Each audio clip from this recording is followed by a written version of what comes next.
During almost every buyer consultation I have, someone asks me if I have a list of foreclosures for them to look at, or if buying a foreclosure is a good deal. Well, I'm going to answer those questions and more today. This is everything buyers need to know about foreclosures.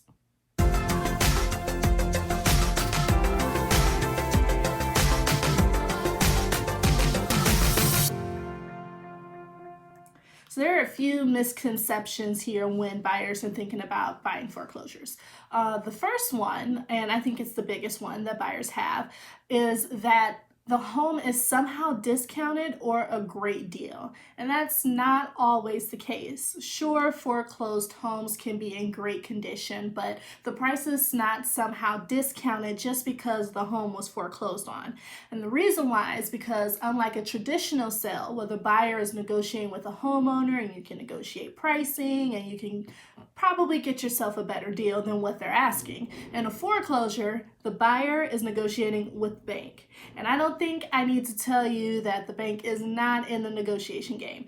Banks will try to sell the home for fair market value. That means they will price the house based on what the market shows that house in its current condition will sell for in the current market. They're looking at all the comps, asking the opinion of other realtors and appraisers, and it will be priced just like any other home on the market is priced. And if you do find a home that is cheap, be aware because that home most likely needs some repairs. And as mentioned before, since the banks are not really into negotiating price, you can pretty much forget about asking for concessions. So a foreclosed home is being sold as is. If the bank has not already repaired something, they're not going to. And they will not hesitate to look over your offer for someone who is willing to assume all costs to repair the home. Another misconception is that agents have an ongoing list of homes that are going into foreclosure and not yet on the market for buyers to pick from. This is not always true. For one, any foreclosure list is public record. That means you can find it on your own at the courthouse or online. They've already been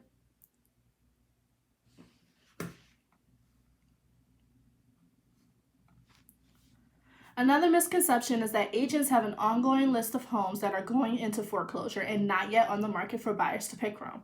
This is no longer true. For one, any foreclosure list is public record and you can find it on your own at the courthouse. Or if they're online, they've already been listed by another agent.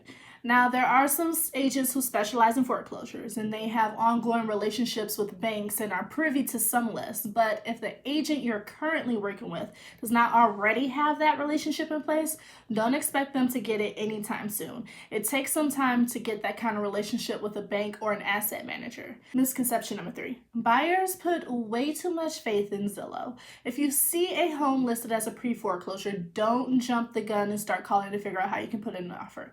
Most pre-foreclosure listings are premature, and I use air quotes because these often are not listings at all. When a homeowner falls behind on their payments, they receive a notice of default, and that notice is public record. That means that as soon as the notice is posted to the homeowner, Zillow turns around and posts that home as a pre-foreclosure. Let me show you a little bit what I mean. This is a foreclosure timeline. So you have each step of the foreclosure. It starts here with you making payments, and as soon as you miss a payment, you move on, you get a notice of default.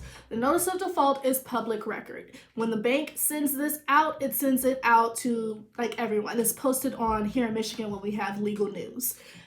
This right here is what Zillow is posting as a pre-foreclosure. So it doesn't even mean that they have actually foreclosed on. It doesn't mean that the owners can't catch up on their payments. It doesn't mean anything, really. It just means that they've received a notice of default, and if they don't make any changes soon or make any payments soon, then they will move on to the next step, which is the sheriff's sale. In Michigan, the sheriff's sale is the auction at the courthouse. This is where the house goes up for auction for people to buy.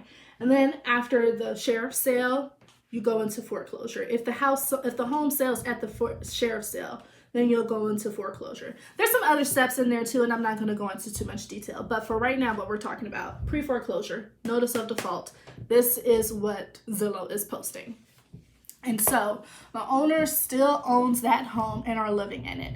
And they've just been notified of the missed payment, and they still have a chance to get current on their mortgage. Just because a home may be in pre-foreclosure does not mean the owners want to sell or can't catch up on their payments. There's still time until that house goes into foreclosure and is put in auction. And that process can take anywhere between 6 months to a year. All right, misconception number 4. You may want to skip a real estate agent altogether and purchase the home straight at the auction that I talked about. But that can be a little tricky too. In Michigan and some other states, but I'll only be speaking about Michigan because that's where I'm licensed. When you purchase a home in Michigan at the auction, you don't initially get the deed. What you get instead is a sheriff's deed. That's why it's called the sheriff's sale. Unlike other deeds, a sheriff's deed is subject to a redemption period of about 6 months. During that time, the homeowner, the one who defaulted on their loan and ended up in foreclosure, has an opportunity to redeem the property. If the property is not redeemed in that period, then the auction purchaser receives full ownership. So those are the main reasons why foreclosures can be tricky and confusing to work around.